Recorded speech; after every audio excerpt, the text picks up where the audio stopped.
आज़िर अस्करी ने लिखा था, किसी का गर्दिश में आ गया है अगर सितारा, खुदा की मर्जी। किसी ने गुस्से में आके चाकू किसी के मारा, खुदा की मर्जी। किसी ने चलते में जेब काटी तो दिल पुकारा, खुदा की मर्जी। बजाए पिंडी के गोलड़े में बस ने जा उतारा, खुदा की मर्जी। किसी के तलवों में चुभ रहे हैं नकीले पत्थर, तो क्या करें हम। किसी को बख्शी गई है 10 हाथ लंबी मोटर, तो क्या करें हम। किसी की किस्मत में ठोकरे हैं कोई मिनिस्टर, तो क्या करें हम। अजारादारी किसी को हासिल कोई बेचारा, खुदा की मर्जी। गया जमाना वो बैलगाड़ी का, अब तो दुनिया बदल गई है। लिखी है 40 गरचे स्पीड 100 के आगे निकल गई है। वो तेज रफ्तार बस उलटकर कई मुसाफिर कुचल गई है। ड्राइवर का कसूर कब है, खुदा ने मारा, खुदा की मर्जी। नाज़रीन, मैं हूं यासिर रशीद और आप मेरा व्लॉग देख रहे हैं। नाज़रीन, मुमलिकत खुदादाद पाकिस्तान में हमें ऐसी ही सूरत हाल का सामना करना पड़ता है। गलतियां कोई करता है और कहा यह जाता है कि हालात का तकाजा था कि हालात इसी नहज तक कान पहुंचते।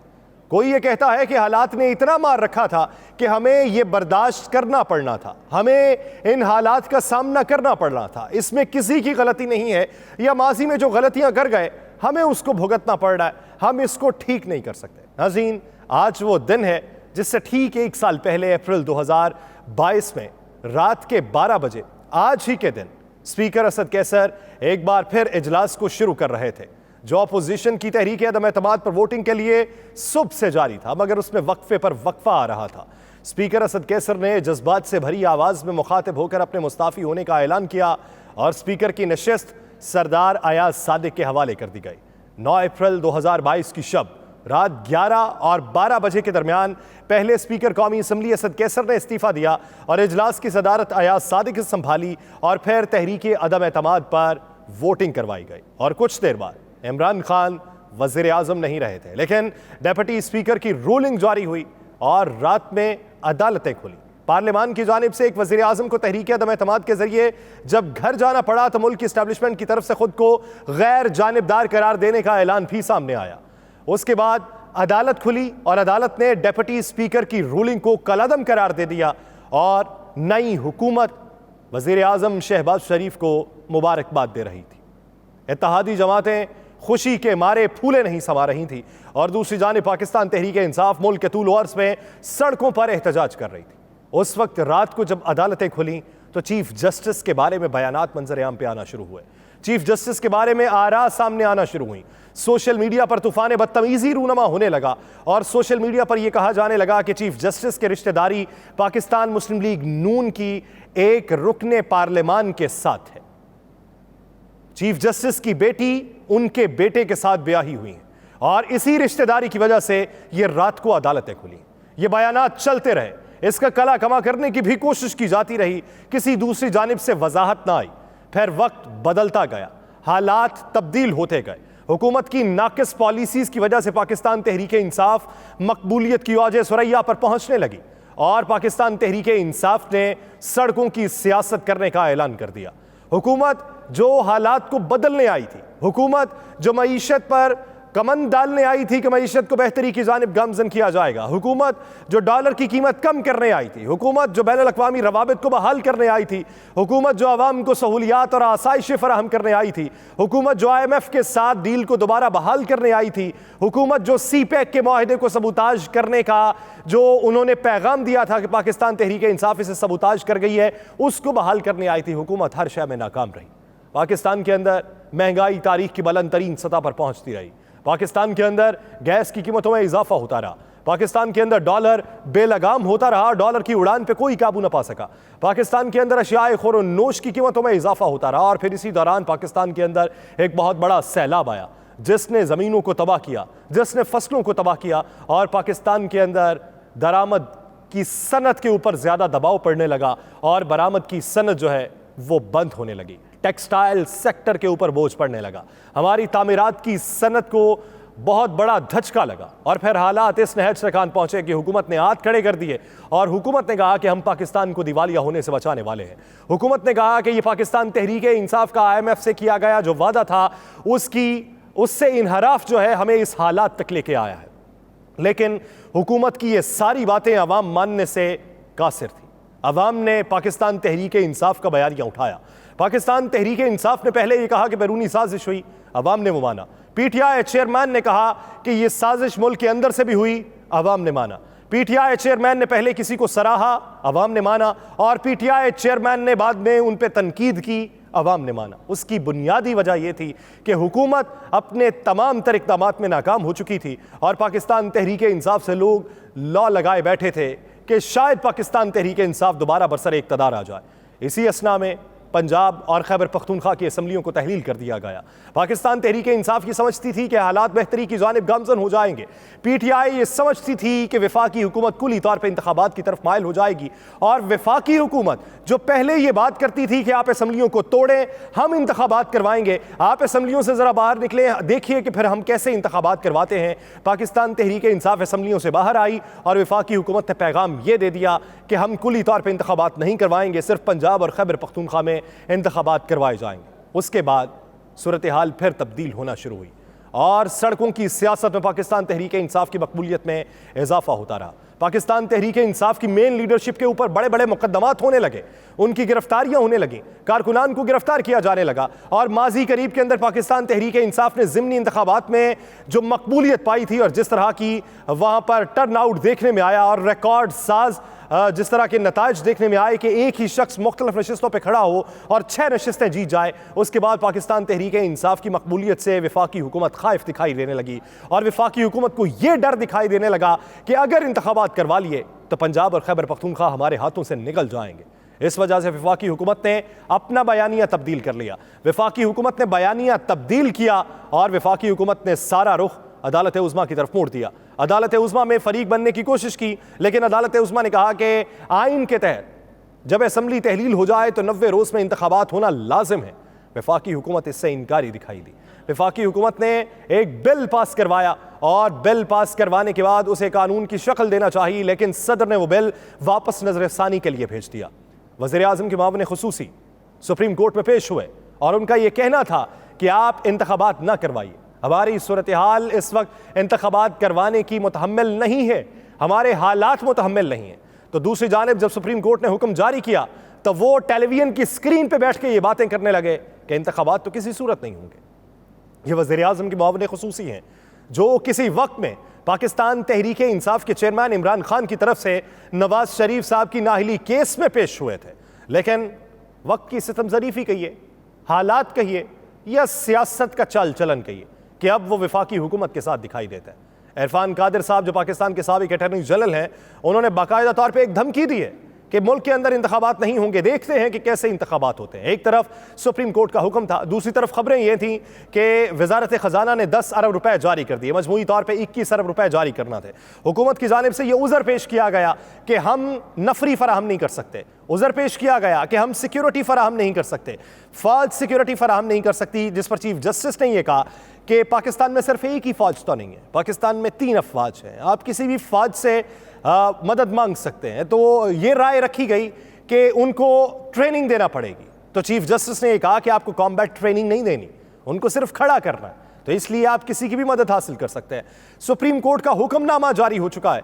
हुकूमत की नाकिस पॉलिसीज के तहत हुकूमत इस वक्त पसपाई का शिकार हो चुकी है और हुकूमत अब इस ज़मन में मुख्तलिफ जगहों के ऊपर मीटिंग्स ये कर रही है कि किस तरीके से इस हालात से निकलेंगे। लेकिन जब सुप्रीम कोर्ट ने फैसला दिया तो अब वही हुकूमत जो माजी के अंदर चीफ जस्टिस की किरदार कशी पर चीफ जस्टिस की हामी दिखाई दे रही थी और ये कह रही थी कि किसी के किरदार कशी इस तरीके से नहीं करनी चाहिए कि उसके घर वालों को आप शामिल गुफ्तगू कर लें और शामिल बहस कर लें, आज वही हुकूमत मुख्तलिफ जगहों के ऊपर मुख्तलिफ लोगों को ये उकसा रही है कि चीफ जस्टिस की किरदार कशी उनके ख़ानदान के हवाले से की जाए और ये साबित किया जाए कि चीफ जस्टिस जो फैसला दे रहे हैं वो अपनी बेटी की ईमा और ख्वाहिश पे दे रहे हैं, क्योंकि उनकी बेटी पाकिस्तान तहरीक इंसाफ को पसंद करती है। लेकिन सवाल ये पैदा होता है कि 1 साल पहले उनकी वही बेटी पाकिस्तान मुस्लिम लीग नून की एक रुकने पार्लियामान के बेटे के साथ शादीशुदा थी और वो उनकी ईमा पर फैसले हो रहे थे आप ही के मुताबिक या आपके मुखालिफ के मुताबिक, और अब आपके मुताबिक वो फैसले अपनी बेटी की इमां पर दे रहे हैं, लेकिन रिश्तेदारी अभी भी पाकिस्तान मुस्लिम लीग नून के साथ है और उनके जो देवर हैं वो अभी भी पाकिस्तान मुस्लिम लीग नून के रुकने असेंबली हैं। इस सब के बावजूद उनकी बेटी की ख्वाहिश जो है वो हावी हो चुकी है और इसी वजह से वो फैसले दिए जा रहे हैं। ठीक है, चीफ जस्टिस की बेटी की ख्वाहिश हावी हो गई, दीगर 2 जजेस पर किसकी ख्वाहिशें हावी हुई हैं ये भी बता दीजिए। आपने सुप्रीम कोर्ट को मुतनाज़े बना दिया, आपने जिस हद तक तकसीम पैदा कर दी है, इस तकसीम का नतीजा ये रहेगा आपकी वकला बरादरी बढ़ जाएगी, आपका हर शुबा हाय जिंदगी से ताल्लुक़ रखने वाला तबका तकसीम हो जाएगा। आपने निज़ाम इंसाफ को तब्दील किया, पार्लियामान पहले से ही तकसीम है, आप अवाम में तकसीम पैदा करना चाहते हैं और अवाम में तकसीम के नताइज हमें यह देखने को मिलेंगे कि पाकिस्तान के हालात बद से बदतरीन होते जाएंगे। आज विफाकी काबीना का इजलास हुआ, पंजाब इलेक्शन के लिए फंड्स की मंजूरी नहीं दी जा सकी। विफाकी काबीना ने पंजाब इंतखाबात फंड्स का मामला कौमी असम्बली भिजवाने की मंजूरी दे दी है। इजलास में फैसला हुआ है कि पार्लियामेंट सुप्रीम है, जो फैसला करे उसी का इख्तियार है। पंजाब असम्बली के इंतखाबात के फंड्स का फैसला पार्लियामेंट करेगी। विफाकी काबीना का इजलास कल सुबह पार्लियामेंट हाउस में होगा, जिसमें पार्लियामेंट के मुश्तरका इजलास से मुतल्लिक उमूर पर मुशावरत की जाएगी। इलेक्शन से मुतल्लिक फंड्स की फराहमी से मुतल्लिक मौक़िफ़ तय किया जाएगा और मुश्तरका इजलास में कानून साजी से मुतल्लिक उमूर पर भी गौर किया जाएगा। अब इसमें काबिल गौर बात यह है कि आज विफाकी काबीना में फैसला क्यों नहीं हो सका। जजेस के खिलाफ सुप्रीम जुडिशल काउंसिल के अंदर रेफरेंस दायर करने की बजाय उसे पार्लियामान में लाने पर भी गौर ख्वाज होना था। अब इस पर बातें मुत्तफिक नहीं हो सकी। इस पर बेशतर जमातें ऐसी हैं जो अपनी कुछ और राय रखती हैं। इस पर पाकिस्तान मुस्लिम लीग नून ये कहती है कि इस नए महाज में सिर्फ हम ही आया नहीं होने चाहिए, सिर्फ हमारे ऊपर ही कदगन नहीं आनी चाहिए, सिर्फ हमारे ऊपर ही हर्फ नहीं उठने चाहिए। इसके लिए तमाम इत्तेहादी जमातों का मुश्तरका तौर पर एक एलामिया होना चाहिए कि सब के सब इस एक नुक्ते के ऊपर मुत्तफिक हैं कि इलेक्शन नहीं करवाए जाएंगे। अगर सुप्रीम कोर्ट हुक्मनामा जारी करती है तो इलेक्शन नहीं होंगे। तो उन्होंने फैसला किया कि आप काबीना में फैसला करने की बजाय पार्लियामान के फ्लोर पे करें। आप पार्लियामान का मुकदमा एक पहले से ही लड़ रहे हैं, उसमें एक और मुकदमा शामिल कर दें और कह दें कि पार्लियामान जो सबसे सुप्रीम है, पार्लियामान ने यह फैसला किया है कि पंजाब और खैबर पख्तूनख्वा में इलेक्शन नहीं करवाए जाएंगे। पाकिस्तान पीपल्स पार्टी कहीं ना कहीं पे रिलेक्टेंट दिखाई देती है, लेकिन उसको भी एक पेज पे लाने की कोशिश की जा रही है। एक तरफ पैगाम यह है कि किसी और ने हाथ खड़े कर दिए और उसने कहा है कि आप अपनी लड़ाई खुद लड़िए, हमारे ऊपर जितने हर्फ उठ चुके हैं उसके बाद हम आपकी लड़ाई में हिस्सादार नहीं बनना चाहते, बबांगे दोहल हिस्सादार नहीं बनेंगे। उसके बाद विफाकी इत्तेहादी जमातों ने अब अपना फैसला किया है कि हम किस तरीके से इनकारी होंगे। लेकिन यहाँ पर सवाल पैदा होता है कि जब सुप्रीम कोर्ट फैसला जारी कर चुकी है तो ब्यूरोक्रेसी किस तरीके से इनकार कर सकती है। याद रहे कि ब्यूरोक्रेसी कभी भी सियासतदानों पे तकिया नहीं किया करती, वो सियासतदानों का एतमाद नहीं किया करती, क्योंकि ब्यूरोक्रेसी में शामिल जितने ब्यूरोक्रेट हैं उनको ये उम्मीद होती है कि ये सियासतदान चले जाएंगे, हम बैठे रहेंगे। वो अपनी नौकरी कभी भी दांव पर नहीं लगाना चाहते। वो ये जानते हैं कि सुप्रीम कोर्ट के जज की जुम्बिश कल्म के बाद हमें मुस्तकिल तौर पर अपनी नशिस्त को छोड़ना भी पड़ सकता है, तो वो अपने करियर के ऊपर कभी भी हर्फ नहीं आने देते और उसका सौदा नहीं करते। इसी वजह से सेक्रेटरी खजाना जो है वो छुट्टी पर चलेगा। सेक्रेटरी खजाना को ही मालूम था हुकूमत की जानिब से प्रेशर आएगा कि फंड्स जारी नहीं करने और सुप्रीम कोर्ट हुक्मनामा जारी कर चुकी है। अगर सुप्रीम कोर्ट ने मुझे तलब कर लिया तो वहां पर क्या जवाब दूंगा, इसलिए सेक्रेटरी खजाना ने छुट्टी ले ली है। उधर इलेक्शन कमीशन की सूरत हाल देखी जाए तो बहुत से पंडित ये सियासी राय रखते हैं और कानूनी राय भी रखते हैं कि इलेक्शन कमिश्नर जो है वो हुक्म से इनकारी नहीं हो सकते। विफाकी हुकूमत अगर दबाव बढ़ाना भी चाहे तो वो कोई जवाब पेश नहीं कर सकते, क्योंकि उसके लिए उन्हें सुप्रीम कोर्ट को लूप पे लेना होगा और सुप्रीम कोर्ट का फैसला इस वक्त आया दिखाई देता है। इसलिए या तो इलेक्शन कमीशन इनकारी अगर होगा तो इलेक्शन कमिश्नर को घर जाना पड़ेगा, अगर इनकारी नहीं होगा तो वफाकी हुकूमत मुश्किल में आ जाएगी। अब आने वाले दिनों के अंदर इलेक्शन कमीशन ऐलान करेगा, हुकूमत पार्लियामान की मदद से सुप्रीम कोर्ट के हुक्म पर अमल दरामद से क्या बच सकती है, ये एक बुनियादी सवाल है। इसके साथ ये सवाल भी है कि हुकूमत हिकमत अमली के तहत सुप्रीम कोर्ट का हुक्म मानने से इनकार करती है तो अदालत के पास क्या रास्ता बाकी बचेगा, ये दूसरा सवाल है। हुकूमत के मुताबिक इलेक्शन का इनेकाद एक जानिब तो आईनी मामला है तो दूसरी जानिब उसके इनेकाद में माली मसाइल भी रुकावट हैं, जबकि मुल्क की सिक्योरिटी सूरत हाल को भी बतौर जवाब पेश किया जा रहा है, जिसका जवाब चीफ जस्टिस पहले से ही दे चुके हैं।